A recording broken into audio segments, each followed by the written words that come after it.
One of the experiences I trust every homebrewer shares is the feeling of awe that comes from witnessing the conversion of wort into beer through the fermentation process. Even after 15 years, I still get giddy when I see the first signs of airlock activity, a nice fluffy krausen developing on top of my beer. The worst is when this takes too long. You all know the anxiety that comes from checking on a batch a day after pitching and seeing no action. This is why we love Imperial Yeast, who pack 200 billion cells of the purest yeast into each pitch-right pouch, which assures quick starts, healthy fermentation, and predictably great results. I strongly urge all of our listeners to check out everything Imperial Yeast has to offer and let them know that you appreciate their support of the Brewlosophy podcast while you're at it.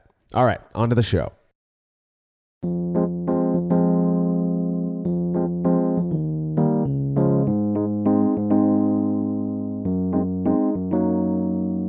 I imagine it's the same for most, if not all of us. After drinking cheap, refreshing commercial swill for a while, you end up trying a craft beer and develop a liking for it. At some point, you learn that you can actually make your own beer, so you pick up some gear and throw a few batches together using pre-made recipe kits, which turn out at least good enough to keep you interested. Then eventually, you feel the itch to branch out a bit and start thinking about ways to make a beer that it has your stamp on it, something that you're proud to share with friends because it's truly yours.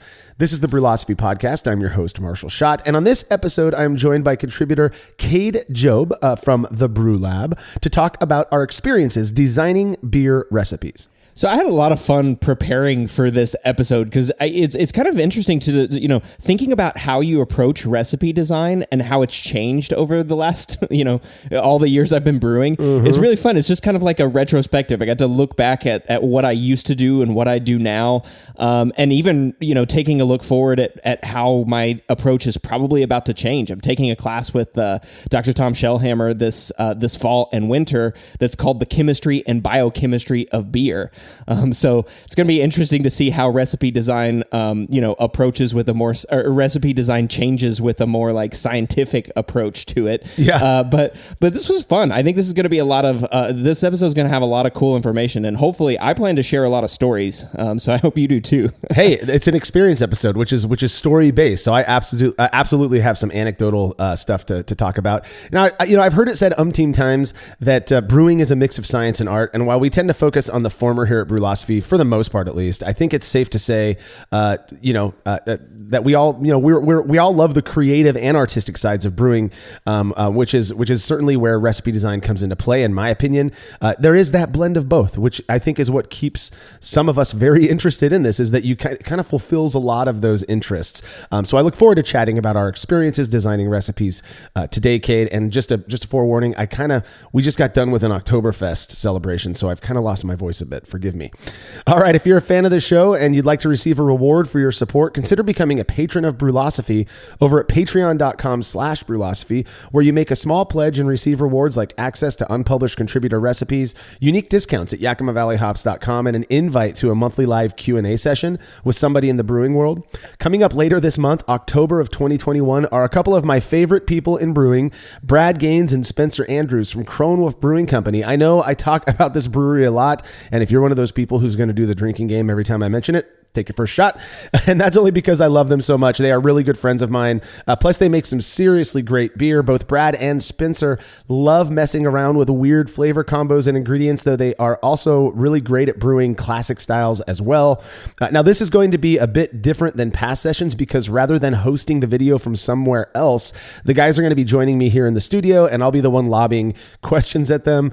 For those of you that join these sessions all the time, you know that sometimes going through those comments can be a bit difficult for guests, but this is going to be a lot of fun. To be a part of it, you're going to have to make your pledge over at patreon.com/Brewlosophy by Friday, October 22nd, 2021, because the guys are going to be taking questions that Saturday, the 22nd, or the 23rd. All past sessions are stored on our private Facebook page, so patrons can go back and watch them whenever they like. Again, that's patreon.com/Brewlosophy. Another really easy way to support us is by using the links found at brewlosophy.com/support when you're doing your shopping online. It's absolutely painless. You simply click the link, do your shopping, and we get a little kickback for the referral. All right, feedback is brought to you by Brewers Hardware, who offer brewers beautiful stainless gear such as the turnkey BH15 pilot brewing system, which has a hard plumb manifold to eliminate all hosing changes during the brew process. Brewers Hardware has a ton of unique purpose-built products useful to both professionals and home brewers. Go see for yourself at brewershardware.com, and don't forget to mention Brewlosophy at checkout to receive a free gift. That's brewershardware.com. Dustin Hogg from Minneapolis, St. Paul, Minnesota wrote in with feedback on episode 202 where we discussed dessert beers. He says, I've used PB2 and peanut butter flavoring separately in my peanut butter porter, but I get the best flavor when I combine the two. PB2 by itself doesn't really give me enough flavor, and the extract alone lacks depth. However, the combination has a lot of depth and good peanut butter character without being overwhelming. 2 plus 2 really can equal 5. Nice. Yeah. I've never actually used PB2. And I've, to be honest, have never brewed a peanut butter beer before. But yeah, I mean, that episode was great. It had a lot of good information in it. And I love that experience too, right? Like sometimes you can mix ingredients and it's okay. Yeah. I'm with you. I've never used any sort of peanut butter additive in my own brewing, but I've had many beers made by friends who used just the PB2. And I always thought it gave off really good peanut butter character, but I have not tried one that I'm aware of with peanut butter flavoring. Like I imagine it's like an extract or something that you can pick up at a baking store. I have had other beers made with different types of extracts, and to me, the character that is imparted by those is, again, just my experience so far is kind of artificial, but it is potent. So I had one I tried to make an Almond Joy beer like a decade ago and used coconut extract as opposed to real coconut. And it just tasted almost like the way a coconut candle smells, or like a sunscreen, So I could see it blending something more real, the PB2 with an extract to get that really full flavor, that depth as Dustin refers to it. I could see that working really well. So thanks for the feedback, Dustin. If you have show feedback, you can send it to feedback@brewlosophy.com or drop us a note on social media. All right, we've still yet to record our first set of 1-minute beer reviews with Justin and Tim, but I promise it is on the calendar. Things have just been a bit crazy since Jersey left. We are very sorry and look forward to getting some out to you shortly. Time for a quick break. When we return, we'll be discussing our experiences designing beer recipes.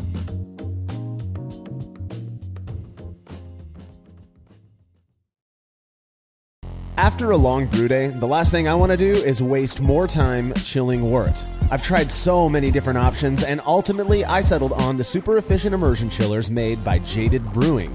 With the King Cobra and Hydra, I'm able to chill my entire batch of wort from boiling to just a few degrees above groundwater temperature in as little as 6 minutes. If an immersion chiller is right for your brewery, then do yourself a favor and check out all of the rad options Jaded Brewing has to offer at jadedbrewing.com. And be sure to let them know Brewlosophy sent you.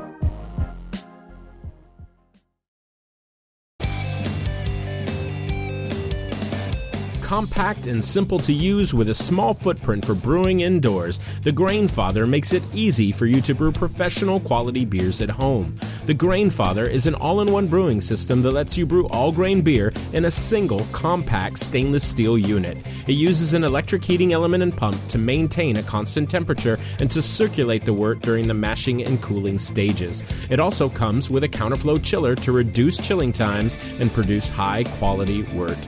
And now, with the addition of their conical fermenter, the Grainfather takes things one step further by offering homebrewers state-of-the-art temperature-controlled fermentation just like commercial breweries use. And with the Grainfather Recipe Creator and Connect app, you can easily design a recipe, sync your brewing system with your phone, and then just sit back and relax as the app takes over and assures that you maintain your scheduled mash temps and boil schedule.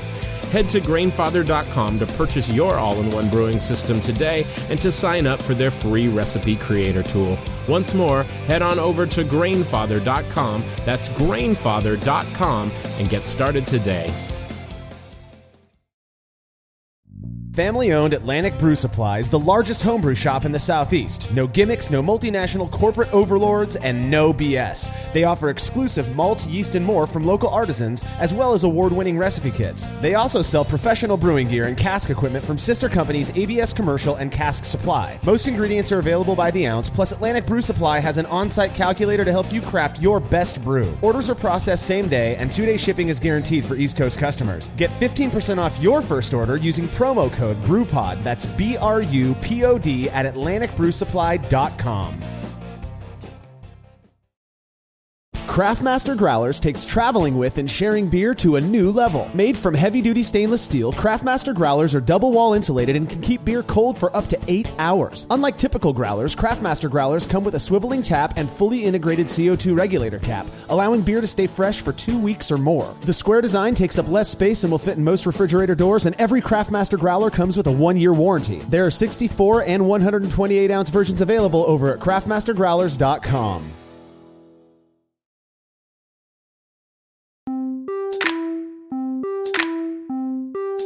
I recall a conversation I was having many years ago with another brewer who was also a chef.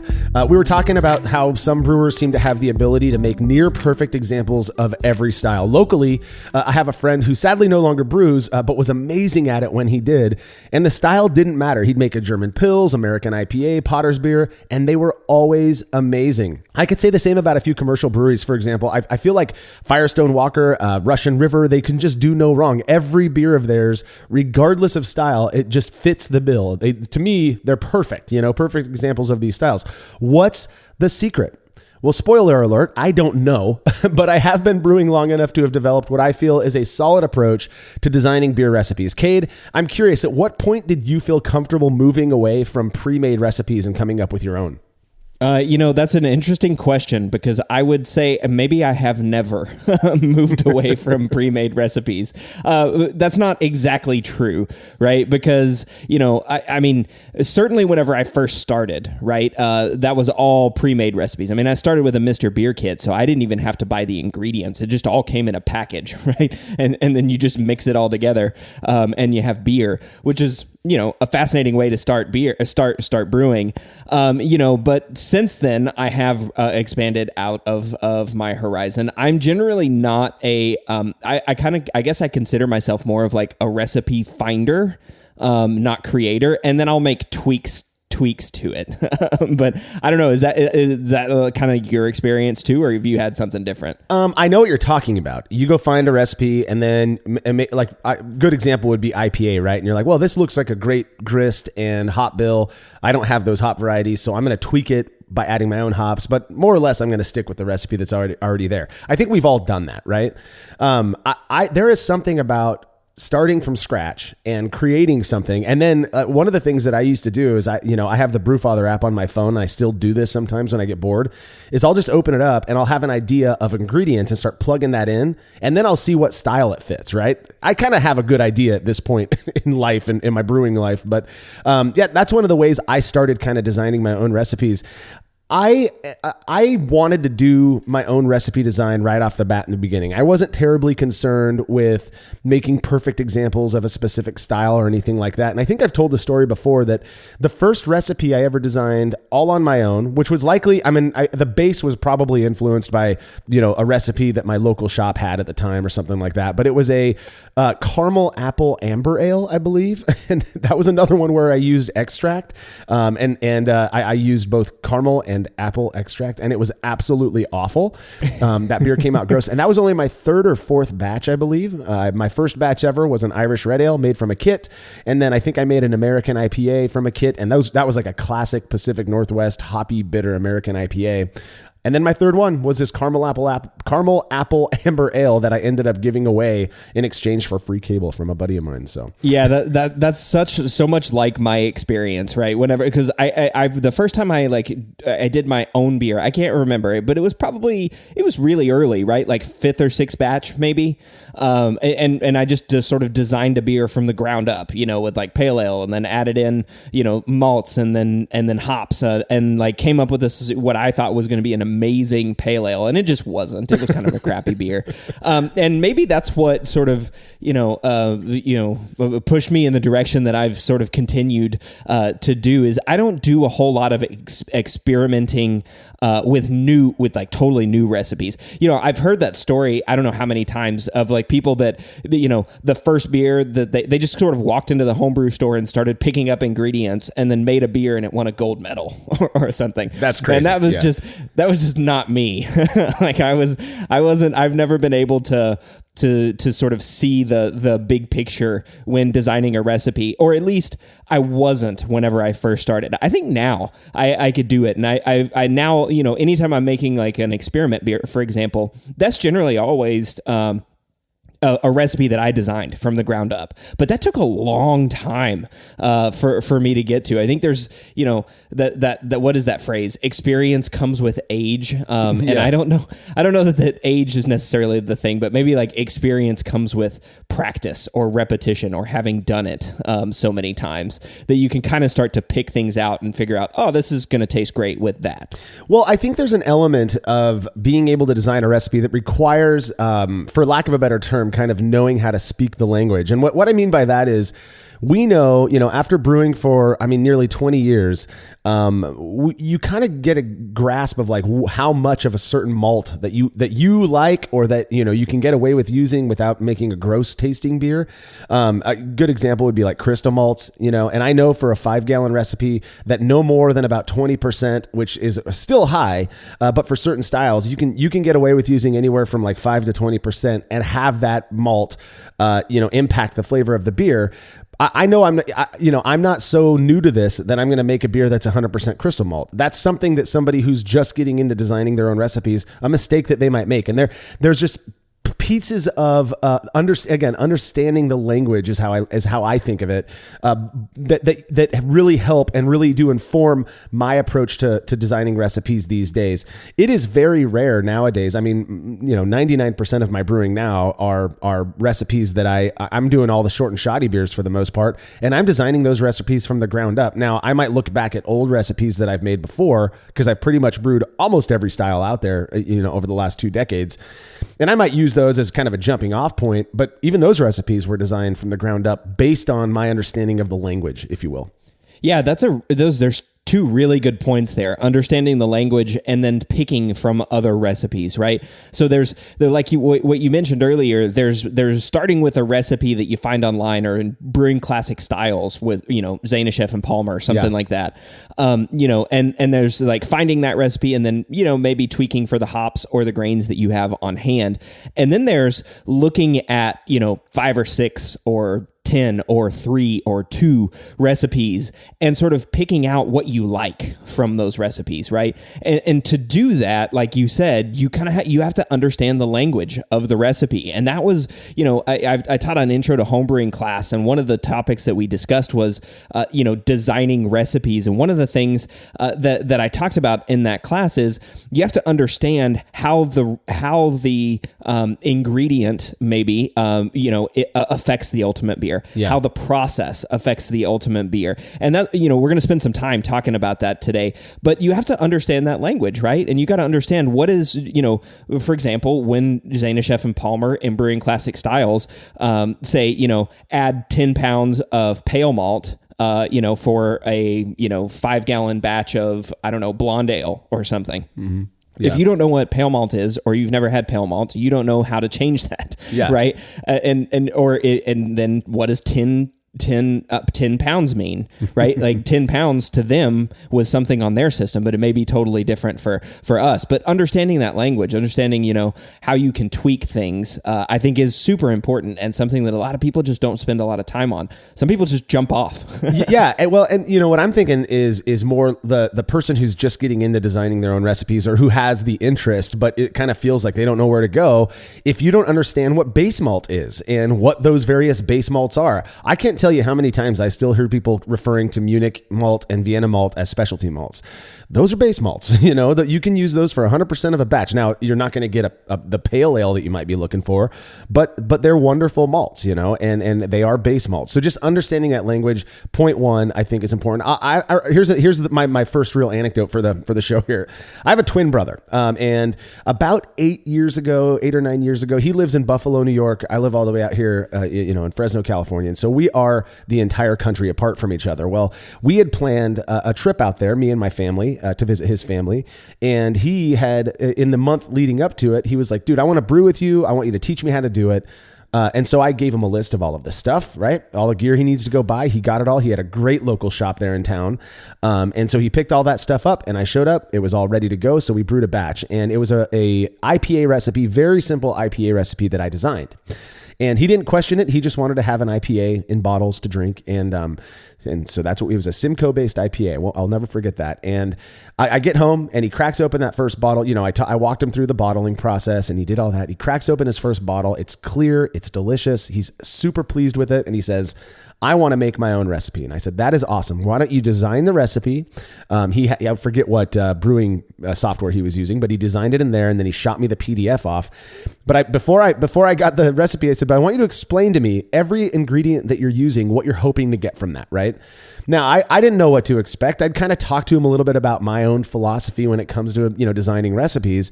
Well, as you might imagine, I received this recipe that I think had 12 different grains in it and all kinds of wonky ratios to the grains. And he had a reason for every single one, chocolate malt, because I want there to be a little bit of chocolate in this brown ale, and pale chocolate, because I heard that there's a nutty thing. So he had 2 ounces of that in there and all these like 3 different base malts, 6 row. I think what happened is he just went to the recipe list, in the software and just started picking malts based on their descriptions, thinking it would taste good. Of course, I responded to him and let him know, you might want to pare this down to maybe for a brown ale, 4 or 5 different grains so that you're going to get a lot of those same, there's a lot of, in my opinion, there's a lot of flavor character carryover between certain grains, especially in the roasted world. And so obviously you get experience in this whole brewing thing and you realize I don't need to throw 12 different grains at this beer. I can get what I'm looking for out of 4 or 5 different grains. And he ended up going with my suggestion and he made this brown ale that was phenomenal. It was his design. First recipe he designed out of the gates. He did some tweaking to it, but it was absolutely great beer. Yeah, that's such a, right. What do they call it? The kitchen sink beer, where you just throw like literally everything at it. You got 8 different types of hops and, 12 different sets of grains, all that stuff. And those can be good, right? Like I have I think it was a West Coast IPA that I brewed that I had, I had a pale ale, I had Munich or pale malt, Munich, caramel, and then like 2 sets of caramel in there. And I was just like, hey, I want a little bit more like sweetness. I want a little bit more like caramel flavor. But I didn't really understand the difference in caramel malts. Yeah. So yeah, I mean, it's sort of like figuring out where you are in those, with those recipes. And then over time, you start to figure out how to put them together, right? It's sort of like, there was another like example that I gave in the Homebrewing 101 class, which is like cake mix versus, fully like making a cake from scratch. Yeah. And then being able to say, okay, I've got a chocolate cake mix and a vanilla cake mix. I can make those 2 and those are great. Going and saying, okay, I've got like a vanilla now that I can make from scratch, and a chocolate one that I can make from scratch. But what makes those actually different in scratch? What makes it raise a little higher? What makes the crumb, nice and flaky, and those sorts of things. And so you get to sort of start to tweak these things with more and more experience. Now, all that to say, there is absolutely nothing wrong with designing your own recipe after the third, second brew, or even at the first brew. Yeah. Right. I mean, designing recipes can be fun. A lot of people really enjoy that. And there's something really cool about just kind of like walking into the homebrew store and seeing this whole like room full of malts and just going, yeah, I'm going to try that. I don't know what that is. I'm going to try that. I don't know what that is. And just put it together and see what it tastes like, right? That whole like experiential aspect of brewing, in my opinion, is really, really appropriate. And it really does help you design beers in the future. Yeah, I'm with you. I feel like actually there is there's a sect of people out there who are more interested in the artistic, creative side of brewing, which I love, as opposed to the more sciencey, objective brewing the best beer possible, which, I have friends who are like, I don't care about the recipe so much. I want to make this beer as good as it can possibly be. So I'll snag somebody else's recipe, and they're more focused on that process and the steps that they take to make this beer, as good as it can possibly be. I know other people who just want to design beers. Like that's the funnest thing for them. And I absolutely love that. I don't know why anybody would say that even your first batch, that designing your own beer is a bad idea.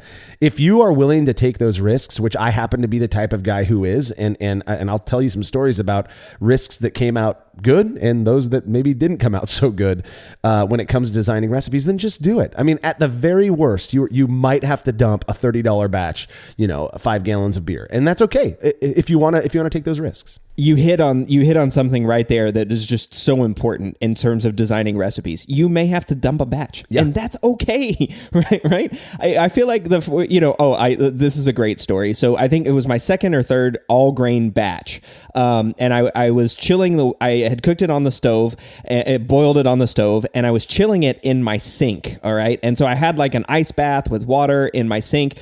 And everything was chilling sort of nicely. The pot was sitting in there. And then I dropped something in the sink. And whenever I did that, this like huge wave of ice and water just like splashed over into the kettle, right? That I had just boiled. And I remember I think I wrote 10 different expletives in my notebook that I brewed in at the time. And I was crying to my wife. I wasn't really crying, but I was like, this is ruined. And I wanted to just, dump the batch down the drain immediately, right? Because I was thinking, I got exposure in there. I got extra water in this beer, and that's who knows what kind of bacteria was in my sink. That got in this beer. And I just remember being so upset and just so crushed that I had worked so hard. And at that point, brewing was still new and I was loving every piece of it. And then I just spent all this time and everything was going great and it all screwed up right there. but I had heard people a couple of times go, hey, just put it in the fermenter and see what happens. Yep. And if it turns out great, it's great. And if it turns out bad, then you dump it. It's fine. $20, $30, $40, at the end of the day, hopefully that's not, a lot for people. I'm sure it may be some for others, but dumping a batch of beer isn't all that bad. And you get to brew it again. And hey, that beer turned out just fine. There was no infection. I don't know if the additional water even had any impact at all. Today, I would laugh at myself, for getting so upset about doing something like that. It's such a common story though, Cade. I mean, how many times have you heard that? And those I think brewing kind of attracts neurotic people on some level. We like to perfect things. I'm such a nut when it comes to sanitation, so that would have stressed me out as well. But you fermented it; it was fine. There wasn't a problem. One of the experiences I had where that maybe I would say more of the beer didn't turn out as perfect as I had expected. I'm not sure how many people know my timeline in the brewing, but I started back in 2003, brewed for about 2.5 years fairly consistently. I was doing extract with steeping grains. Then when I started grad school, moved down to California from Bellingham, Washington. I didn't brew at my own apartment or anything like that. I was too busy in grad school, but I would go to other people's houses who were interested and brew with them. And again, I was kind of teaching the beauty of extract because I was trying to justify my own reason for not going to all grain. Once I graduated grad school, started my job, I got back into brewing, bought out the whole all grain kit and did all that stuff. And the very first batch that me and my buddy Chris brewed or designed and brewed at least together, was this American IPA recipe that I threw together again, 4 or 5 years prior, when I was just messing around, with extract brewing. So I converted it to all grain. Now, this was an American IPA, classic, again, Northwest style American IPA. That's where I was from. That's where I cut my chops. And it had, I think it calculated IBU of something like 160. It was stupid, and it was all Chinook. So if any of you who have ever made a single hop beer with just Chinook, that the bitterness it imparts is pretty sharp. It's pretty in your face. Really great hop character. Otherwise, this beer was like drinking lacquer. I mean, the bitterness was so insane on this, and it just didn't work out.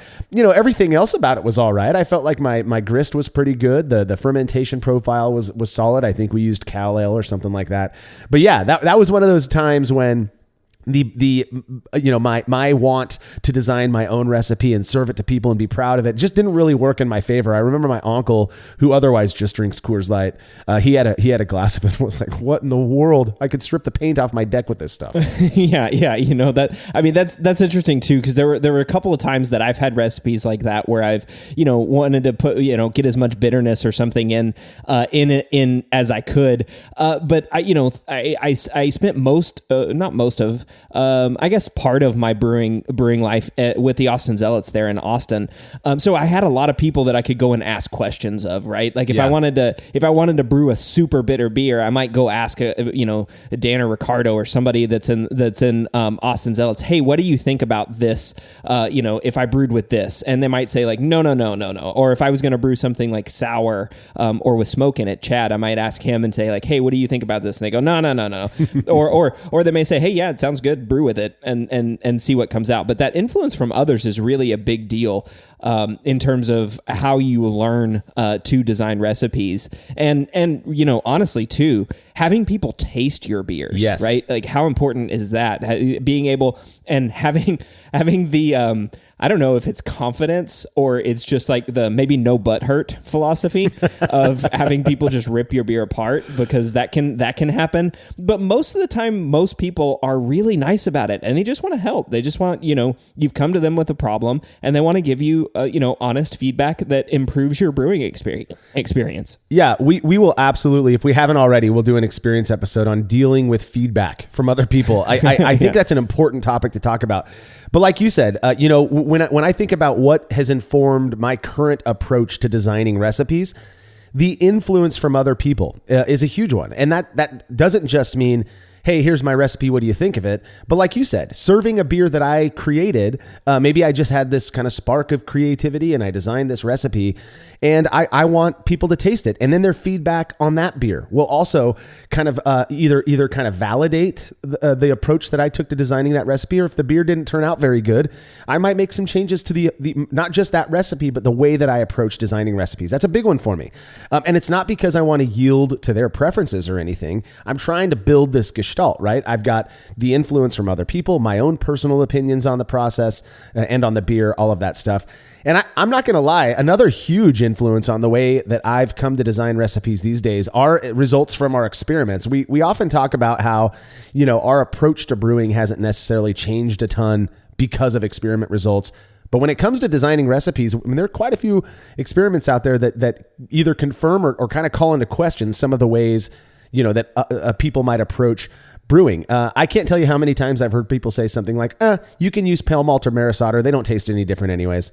Something like that. Like, well, actually, in my experience, they do. But also, we've got some results that seem to suggest that maris otter tastes different than, your standard pale two-row. Yeah, but what about pale versus pills? Well, that's a good one. Yeah, and I think we've got that experiment as well. Yeah, I think we've done that experiment too, right?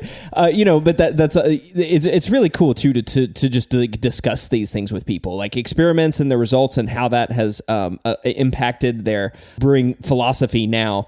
Experiments have certainly adjusted some of the ways that I've started brewing, and I will go into a little bit more detail in the future. In the next segment, about how some of those experiments have affected my brewing. But in terms of designing a recipe, a lot of the experiments have just given me a little bit more confidence about what I call the buffering capacity of beer, right? Like I'm not actually talking about pH and buffering. I'm talking about the ability of beer to just be beer, right? Yeah. And even if I put 6% caramel malt versus 5% caramel malt, is that actually going to make a difference? And that's where I think the experiments and Brewlosophy sort of ethos have affected the way that I design recipes. I'm much less concerned about changing something up or by a small percentage. Like if I accidentally weigh out 4.5 kilos instead of 4.4 kilos, is that actually going to make a big change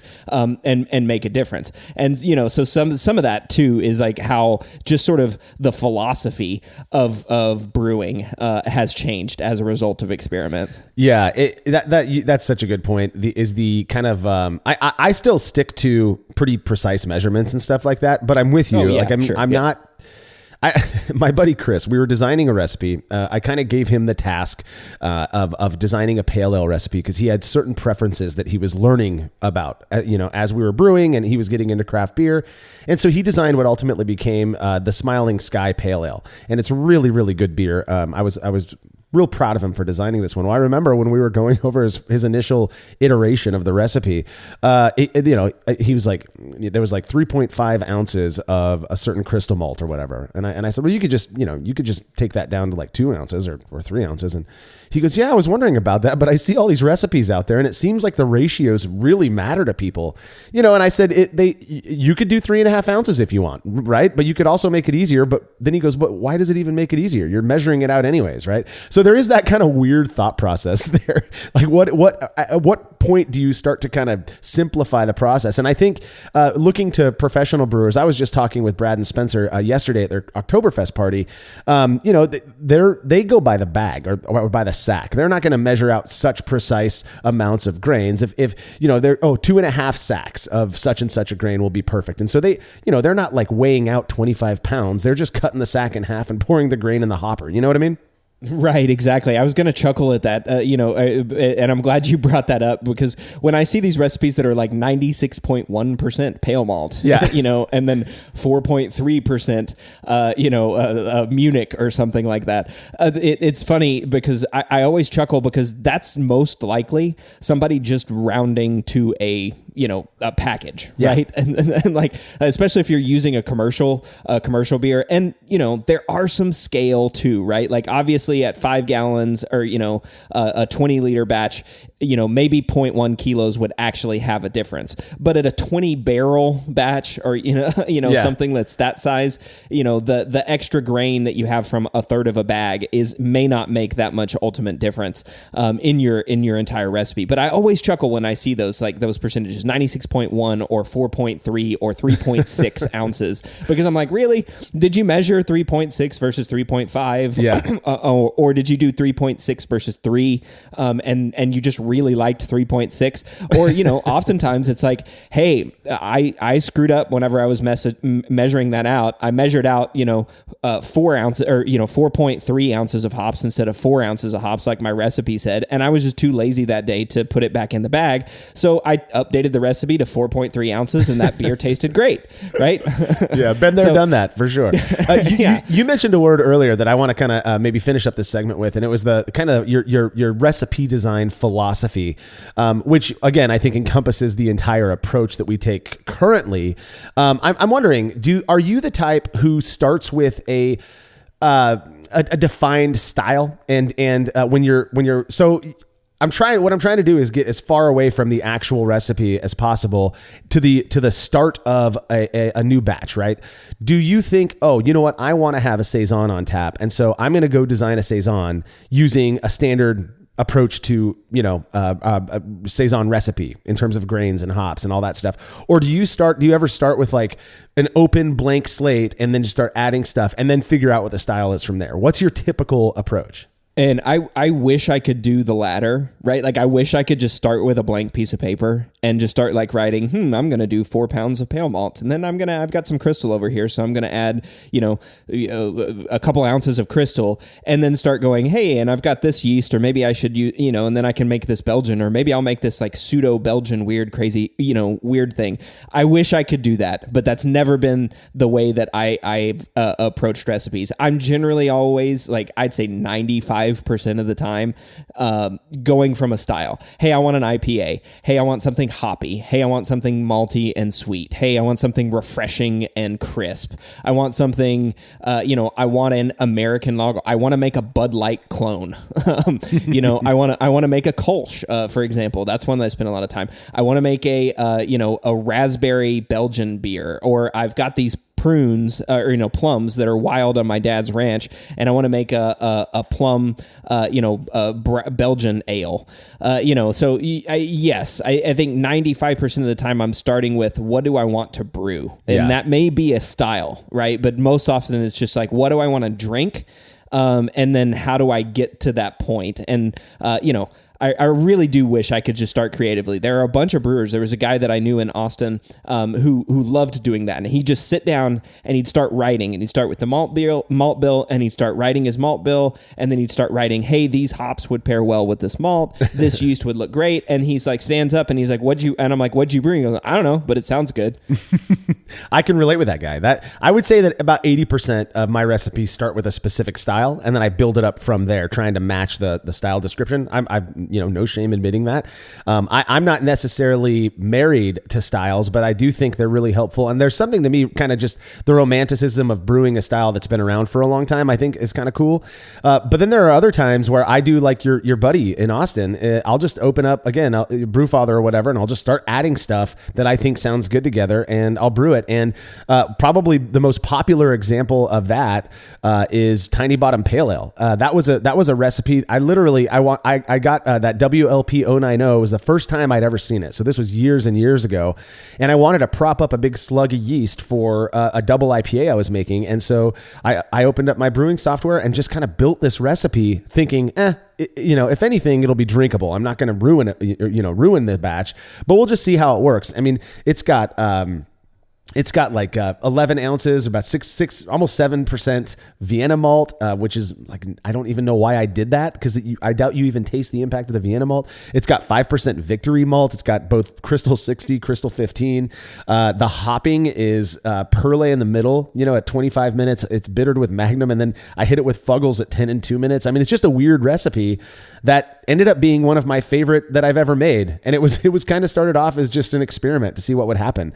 And I've messed around with it. And to this day, the best version of it is the very first version I ever made. So that was one of those, just open it up, throw some stuff at the recipe software and see what happens. That actually worked in my favor, which I think is cool. And I wasn't going for any style. I still don't know what to call this. What I tell people is it's kind of like a hybrid, US, UK pale ale, and that's the closest I can get to it, because I didn't start from, a specific style.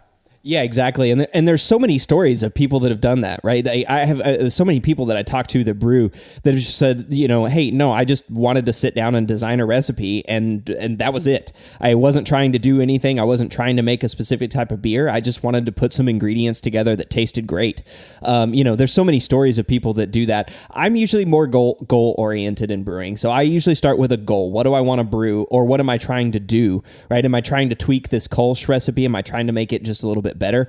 And, I've brewed a couple of beers, just to see what the efficiency of my process is, right? Yeah. Like how is my equipment set up? Am I losing water someplace, or is there a way I can improve, my yield? That was something that I spent a lot of time doing before I switched to electric brewing, was dialing in the number, right? The OG number whenever I get it out of the mash. So is it my grist? Okay, if I'm just going to use this exact same grain from the grist, but then I'll do whatever I want on the back end. But my only purpose of brewing this beer is to see what extract efficiency I get from the mash, things like that. But so that's usually me, sort of like the more goal oriented rather than the exploratory. Let's see how this goes kind of thing.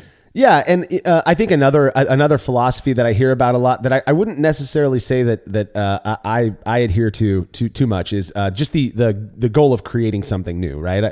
I know I have a buddy who loves creating new recipes, and one of his issues is that you got to have some standards, right, for people to go to come in and get their same beer every day. But if you love designing recipes and you love having something new all the time, that can be a really motivating factor as well when it comes to designing recipes. Well, we spent the first half of this episode talking about the experiences that influenced our approach to designing recipes, which is important for understanding what we're going to be digging into next, the actual steps each of us take when coming up with a recipe. We'll be right back.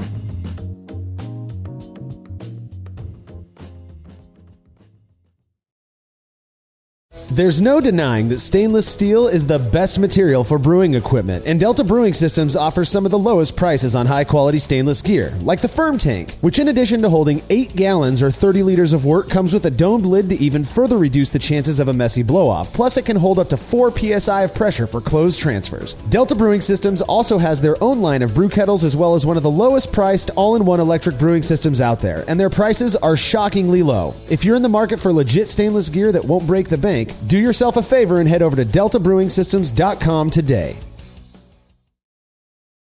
The brew in a bag method has blown up over the last few years, and in that time, it's become very clear that not all bags are created equal. For the best BIAB experience, you have got to go with the Brew Bag. Made from high-quality, food-safe polyester, the Brew Bag is available in both 210 micron for standard brew in a bag, as well as 400 micron, which works beautifully for all-in-one recirculating systems. I've been a Brew Bag user for years and wouldn't brew without it. Head over to brewinabag.com to get the fabric filter that works for you, and use promo code TBP17 at checkout to receive a discount. Again, that's brewinabag.com. Have you ever thought about adding a port to your kettle but held off because you didn't feel like drilling into your gear or sending it off to have someone else do it?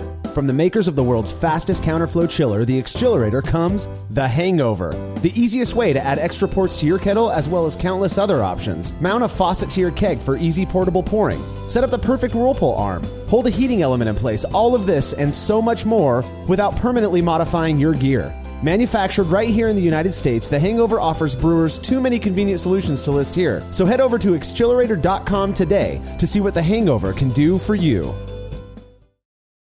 As every brewer knows, the best beer requires the best hops, which Yakima Valley Hops provides fresh from the source to brewers around the world, carrying everything from classics like Cascade to modern favorites like Galaxy and Mosaic, as well as other ingredients and gear. Yakima Valley Hops has it all. And don't forget to check out their new podcast, The Late Edition, where the YVH crew goes into depth on our favorite plant with industry experts. Head over to YakimaValleyHops.com now to see all they have to offer and subscribe to The Late Edition wherever it is you listen to podcasts.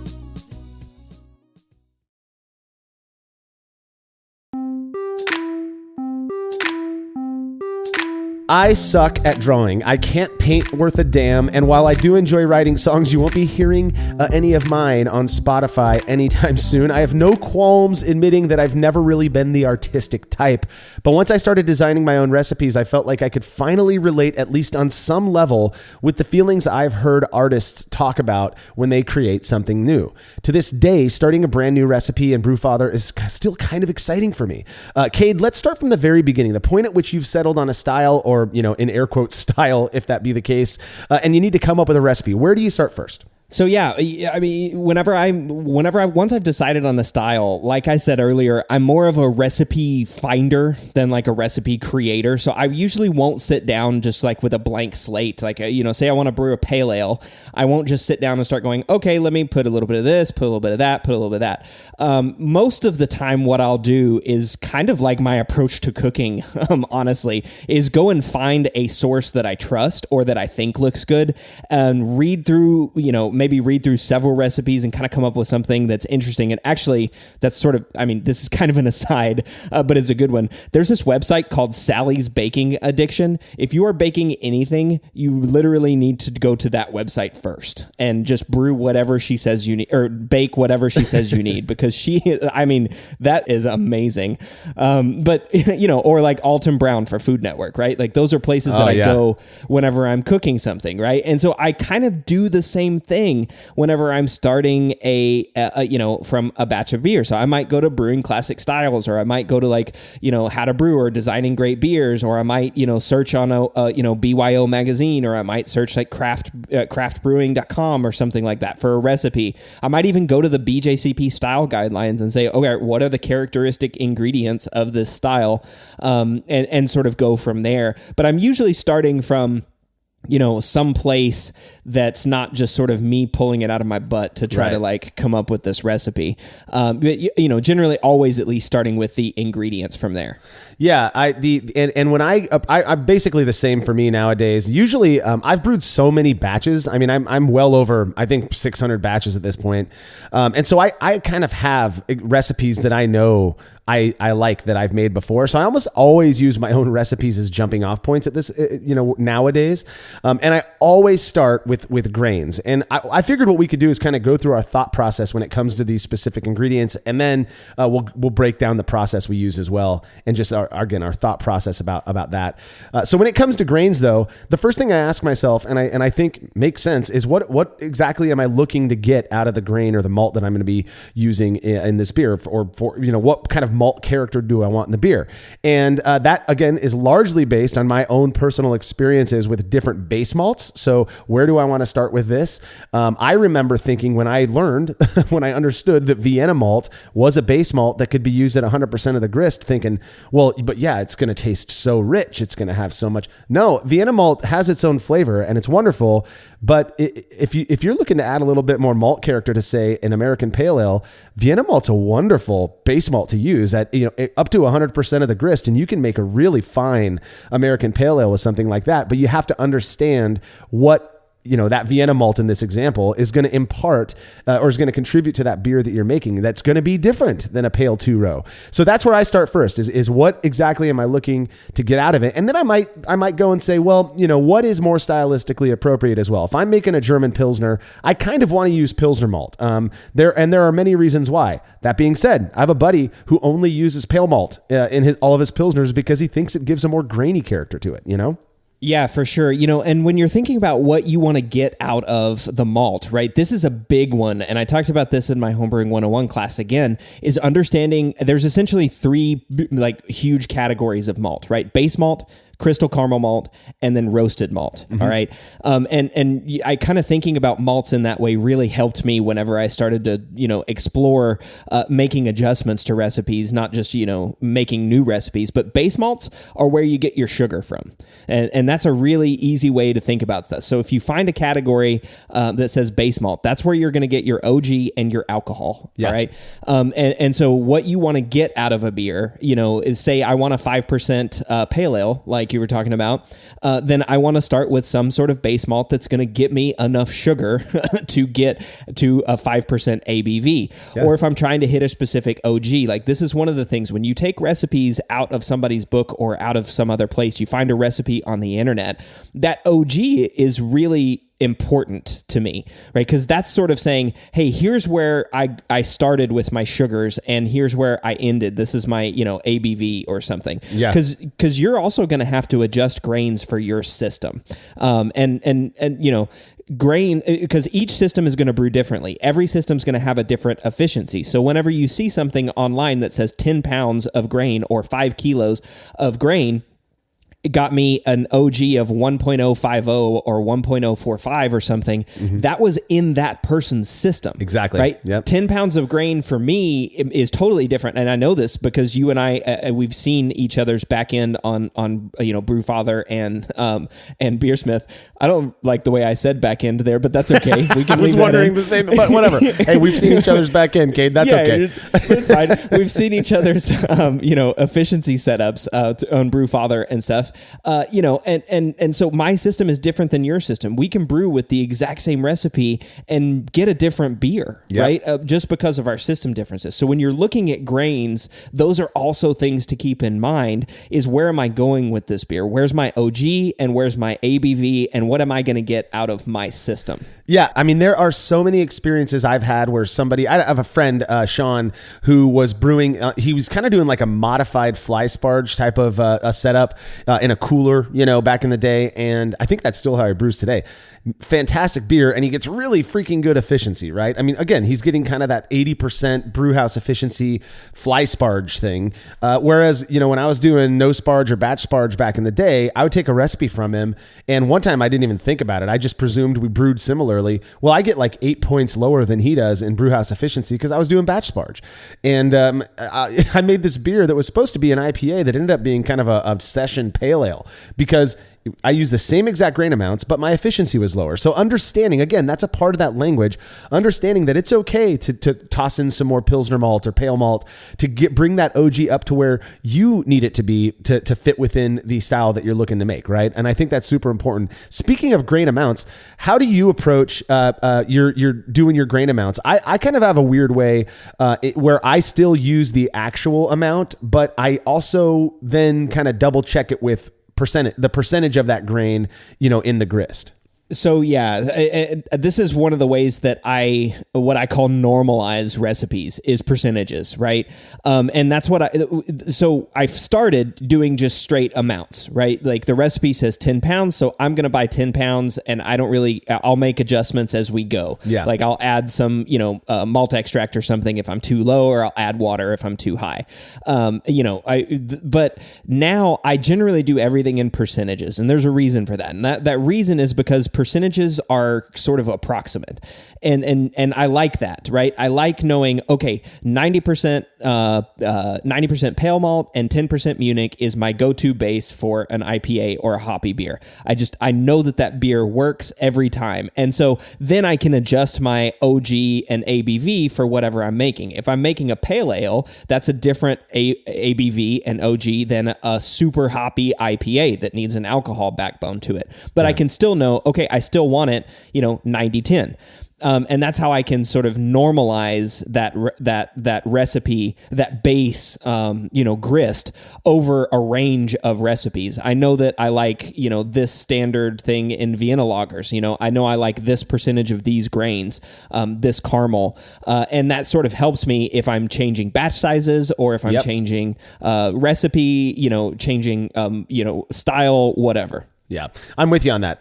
Percentages are super useful, and even if you're not designing the recipe yourself, taking a recipe from somebody else with percentages, then it makes it easier to fit it into your brew house, right? Because you're just relying on the percentages, not the actual amounts of grain. I think it's a way to approach that.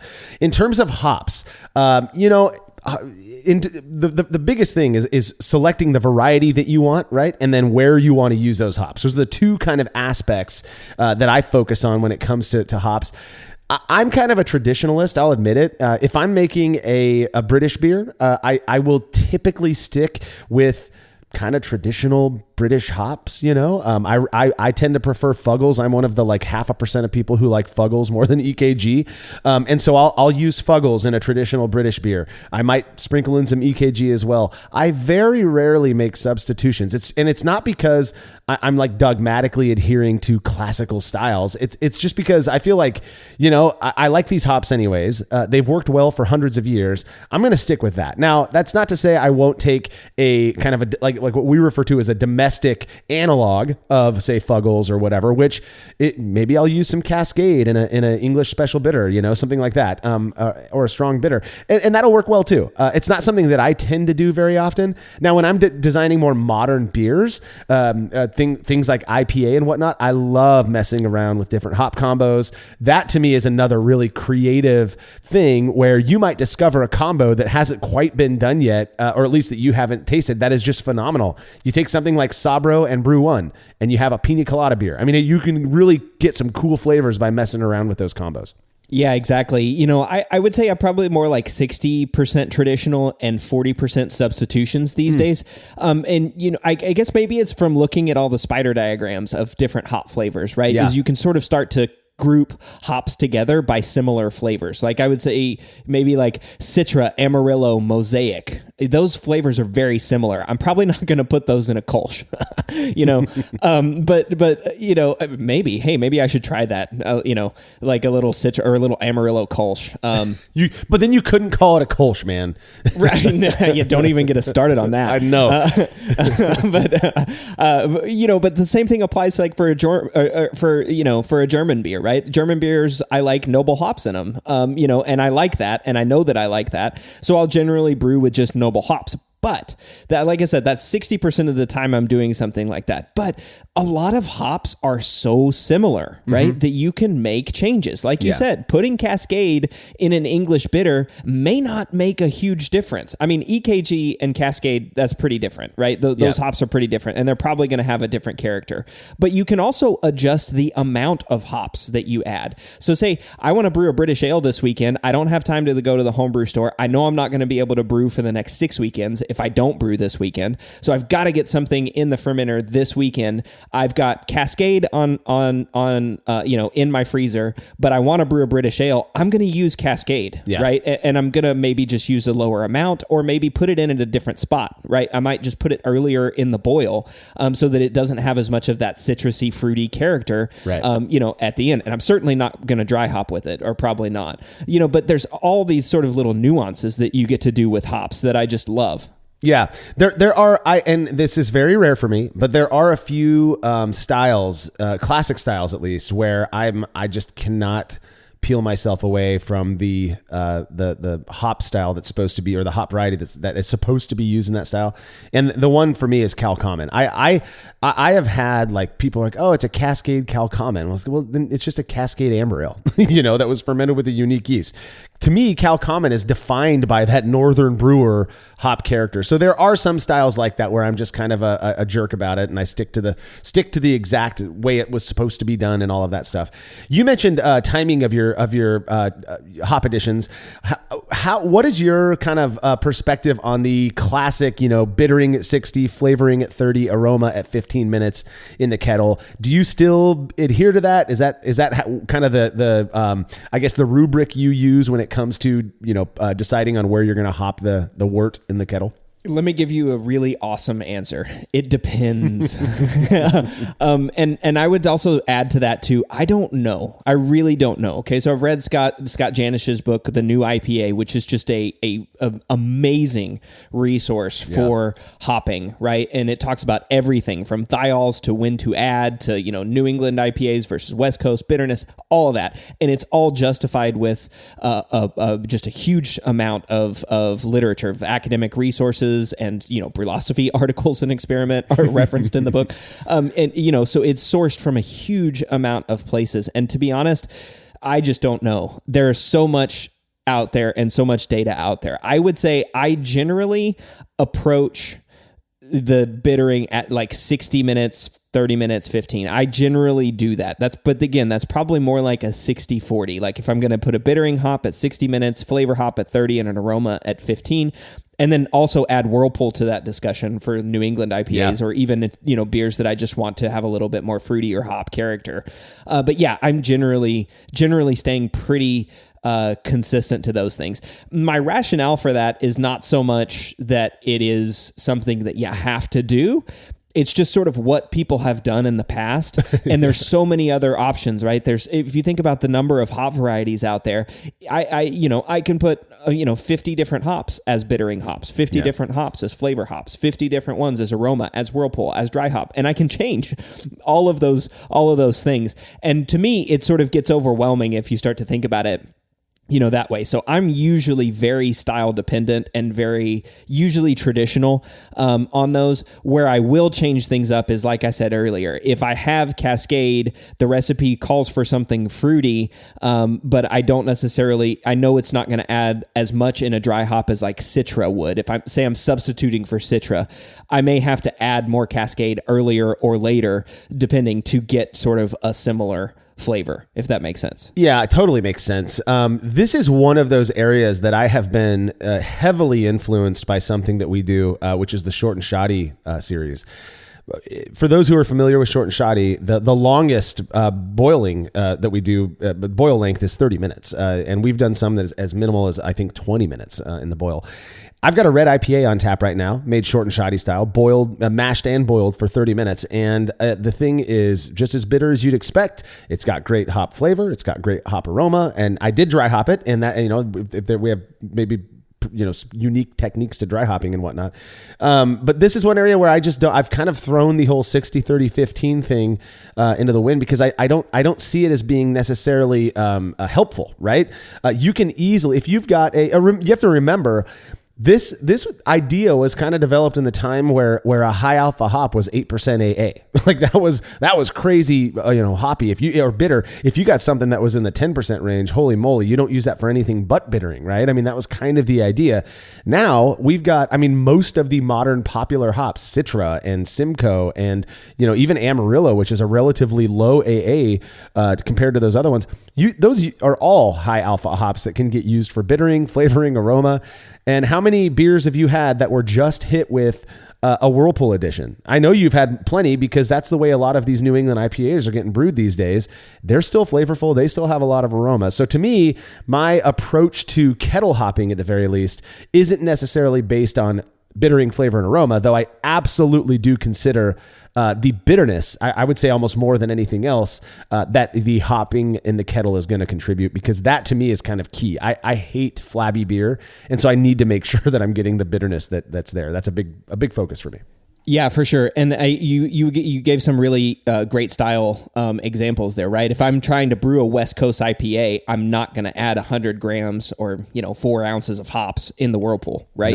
No. Because it's just it just doesn't, to me, give you that sort of style that you want. But I love that about hops, and there's such a range of things. And like you said, with short and shoddy and everything that showed, there's so many variables that honestly, like you, it's made you a little bit more liberal in your hop use. It's made me a little bit more conservative, right? That there's so many variables. I know that this makes a good beer, so I'm going to continue doing it this way.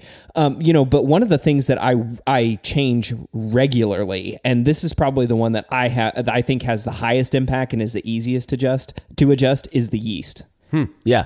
That's to me, yeast is one of the most interesting parts of the interesting ingredients for brewing, because they really do. I mean, yeast are responsible for making beer. We all know that. But then yeast is also responsible for different styles. Yeah, you use different grains, you use different hopping rates or hop varieties, but the yeast can really turn a beer around. I've got some weird, over the years, I've developed some weird preferences. I've learned they're kind of weird. My favorite yeast for hoppy American IPA is an English yeast. It's Imperial Yeast Pub, which I believe is the Fuller strain. That's A09 Pub. To me, whatever it's doing, that's a yeast that's known for ester production. And I've talked to a few people who have done who have a lot of experience with that particular strain. And what they tend to get out of it is kind of like a pear ester, which doesn't sound very good, but is perfectly appropriate in classic British ale. Well, whatever happens when that ester is blended with all of the hops that you throw at an American IPA, to me, it's like, that's beautiful. It's one of my favorite yeast for that style of beer. I've made British ale with, what we call, California or American ale yeast over here. That again, it's perfect because you really want it. It tends to pull out a little bit more of that maltiness, and you get a more, I guess, present hop, note in the beer as well. I love that. And so again, modulating the recipe by yeast selection, I think is a fun way to do things too.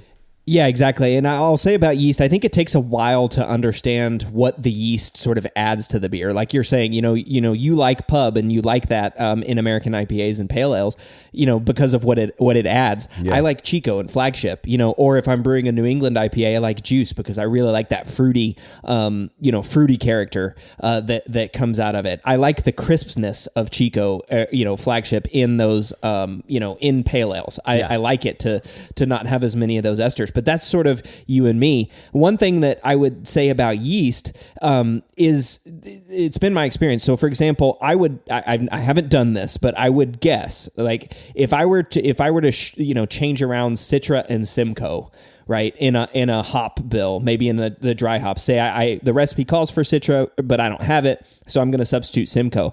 I'd be interested to see if people could actually taste the difference, in those. But if you change the yeast, if you brewed with pub versus Juice or versus Flagship, I can almost guarantee you're going to taste a difference in those beers. And at least that's been my experience. And I think that's pretty consistent with some of our early brewlosophy experiments, right? Comparing different yeast strains together to see if they actually have an impact. And I'm not talking, comparing what are supposed to be the same, like W001 versus Flagship. I'm not talking about those. I'm talking about whenever you're comparing Flagship versus pub.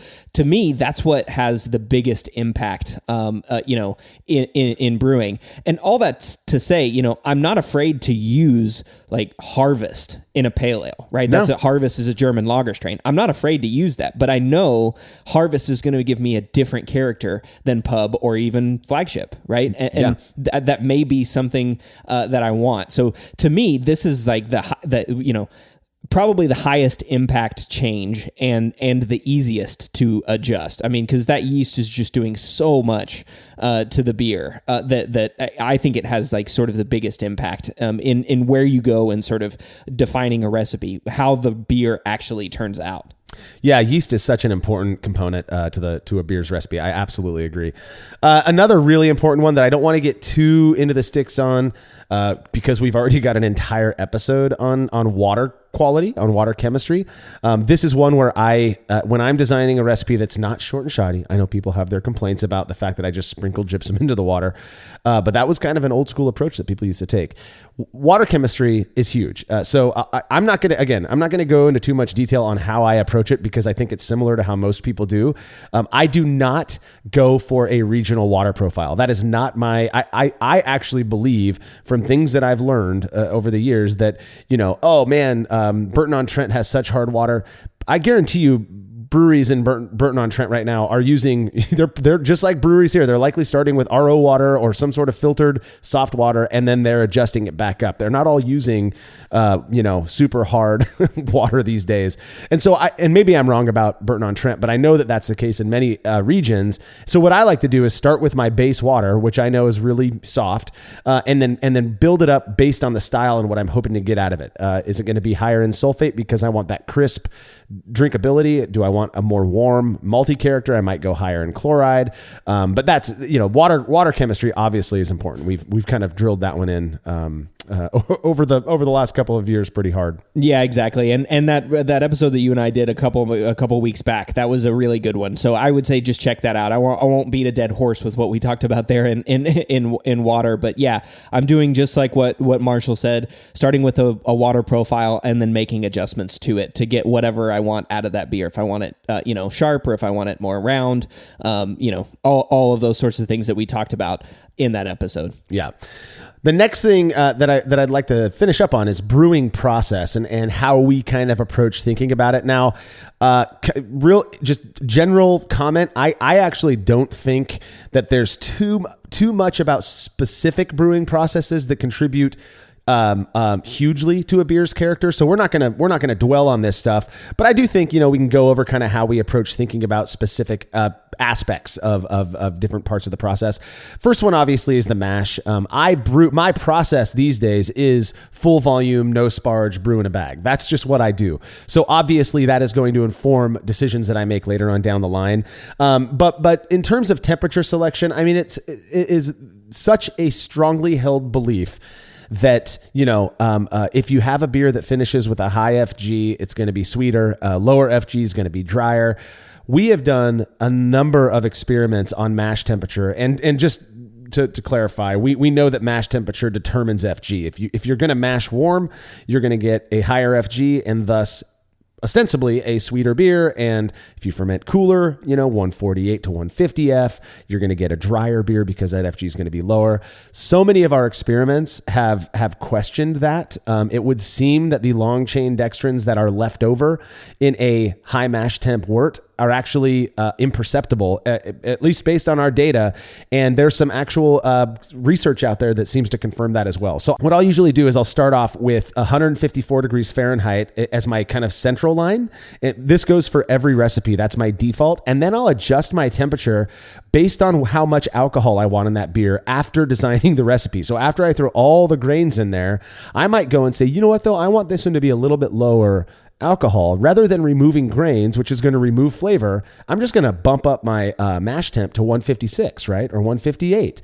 And so that's kind of the way that I think about mash temp nowadays. Again, admittedly, hugely influenced by my experiences with past experiments. Oh, well, yeah, that's exactly what I was going to say. So this, through the brewing process is really where the experiments have made the biggest impact to my brewing. And, I'll say, like, if I'm brewing an experiment beer, we're trying to keep those very consistent. So we are doing like 60-minute mash, 60-minute boil, very traditional sort of brewing processes so that we're very consistent and doing what most people out there these days are doing. But man, I would love to brew a beer with a 30-minute mash and a 30-minute boil.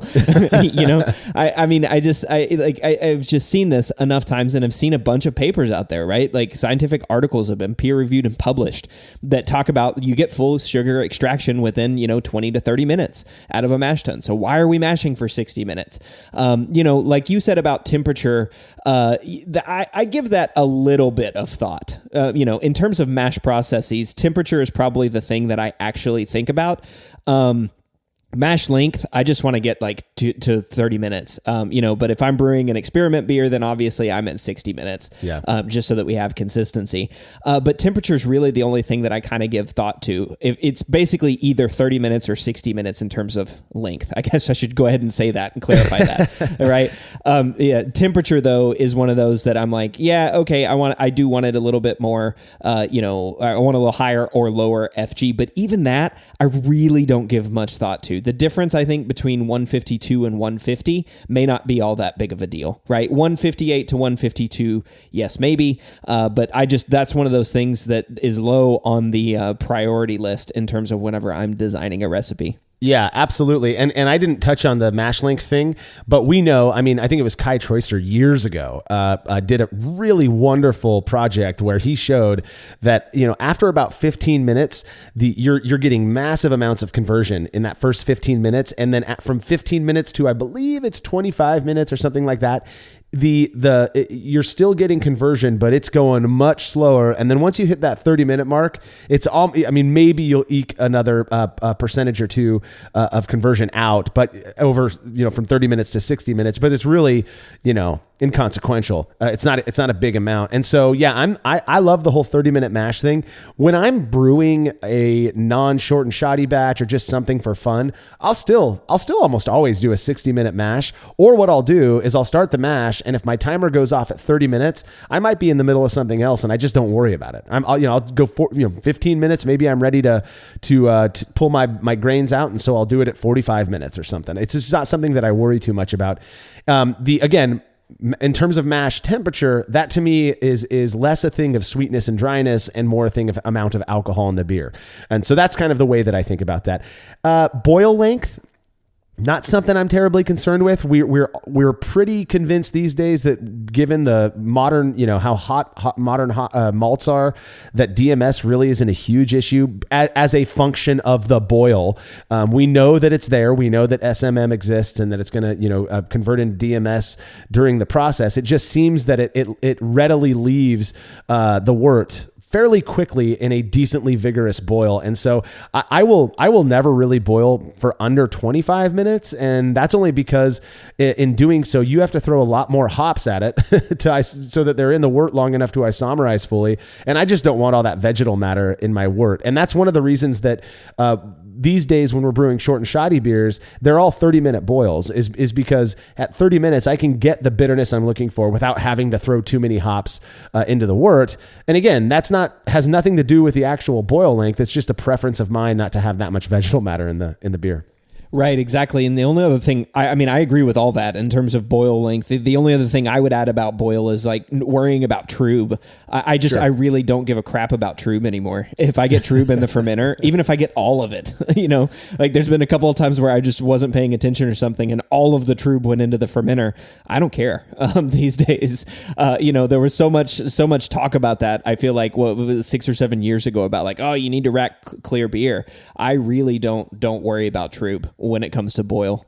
Yeah, that was the very first experiment that I ever did, was the Great Trub experiment. And in that one, I didn't rack 100% of the trub over to the it was a blonde ale, I believe. And probably I'd say about 60 to 70% of the trub that was in the kettle got racked over to the fermenter, and that beer was clear. It had a crisper flavor. People preferred it. So there are some things that it makes sense why we might believe it on an anecdotal level, but then the data doesn't really support that. Trub Trub is one of them. Clear wort makes clear beer. Just doesn't seem to be terribly true. Now, I try to avoid getting all of the Trub, but I actually intentionally, when I'm racking the wort to a fermenter after chilling, and I don't know if there's anything special about chilling that we need to talk about. I like to chill as quickly as possible because I want to get done with my brew day. I know people who use no chill. My experience with no chill beers and doing it myself and having beers that a buddy of mine locally made doing no chill is that they can be really good, but for certain styles, they can have an odd kind of grassy hay-like flavor. I could be off on that. That could just be a personal experience thing. But again, I like to chill as quickly as possible just to be done with the brew day. And then when I'm racking wort to the fermenter, I do intentionally include at least a little bit of kettle Trub. And the way I do that isn't by like doing something weird to have Trub flow out of my kettle. I just don't wait for the wort to clear up totally. I let all the heavy sediment fall out to the bottom of my kettle. And then I have, my valve is up high enough over the Trub line that when I'm racking that wort, whatever is still in solution, which is just going to be, some proteins, maybe a little bit of hot matter, I'll let that go over to the fermenter as well. And I kind of view it as a kind of like yeast nutrient.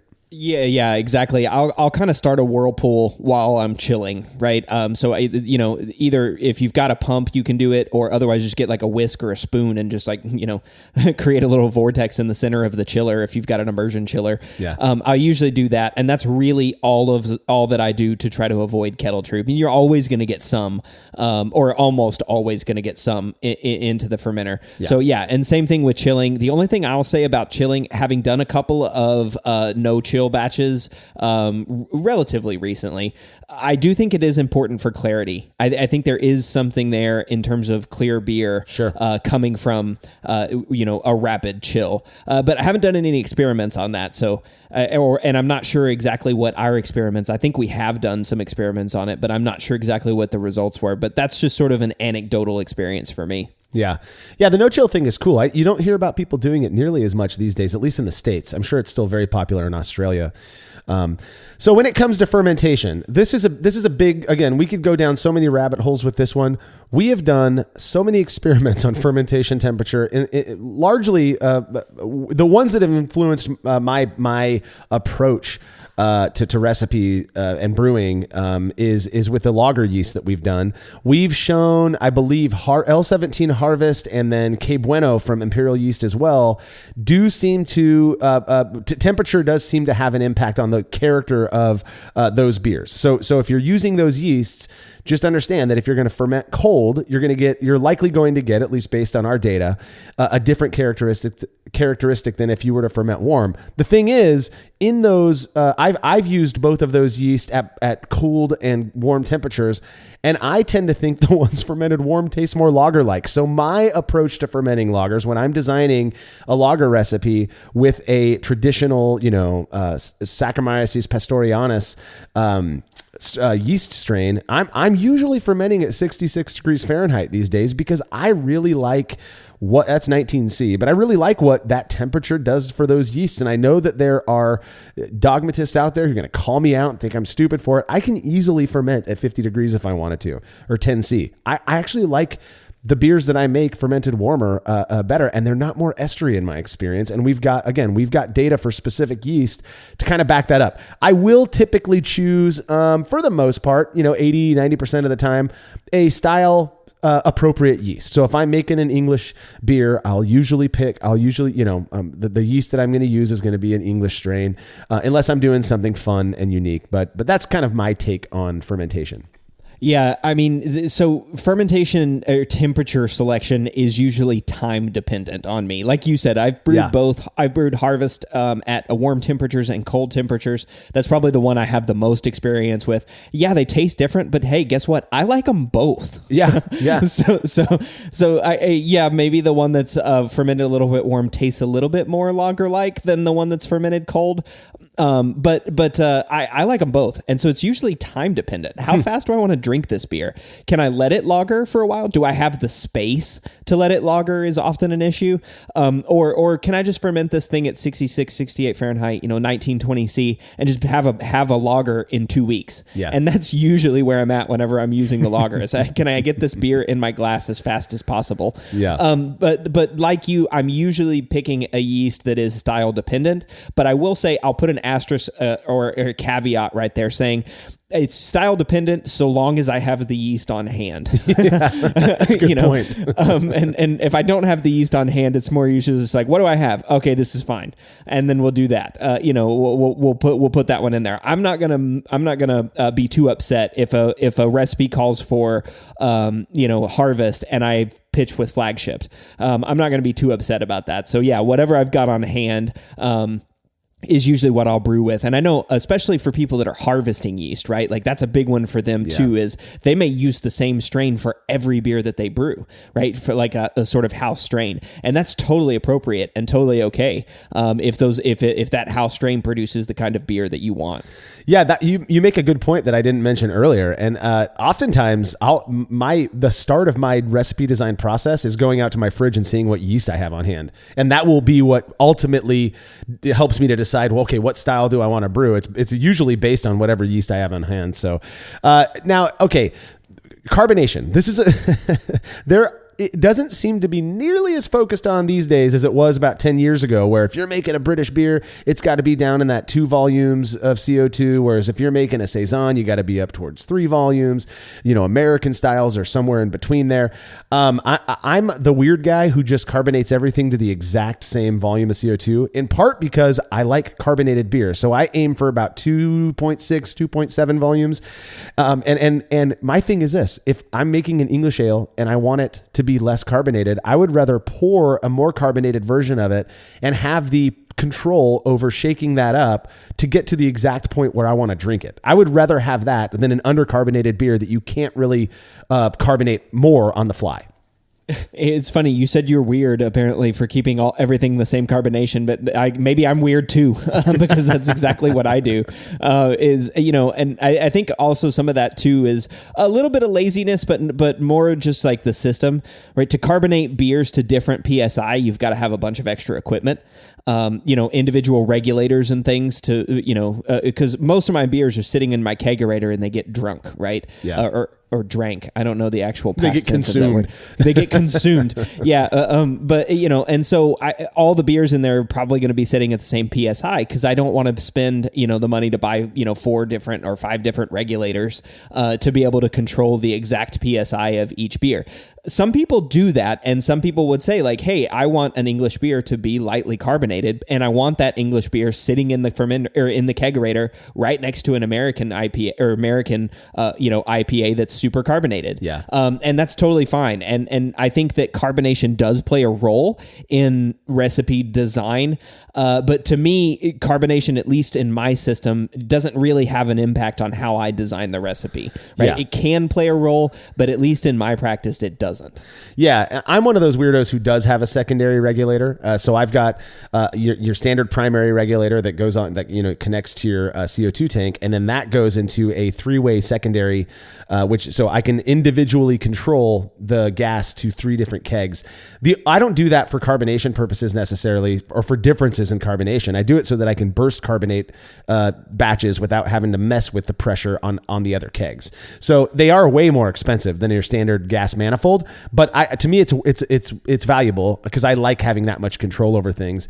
It also, if I overcarbonate a beer or something, it makes it a lot easier, in my experience at least, to reduce the pressure on that one keg so that I can pour that carbonated beer without getting too much foam. I'm with you. I don't ever look at carbonation and have that influence the design of my recipe. And the same goes for serving temperature. But I feel like, it's something that people talk about.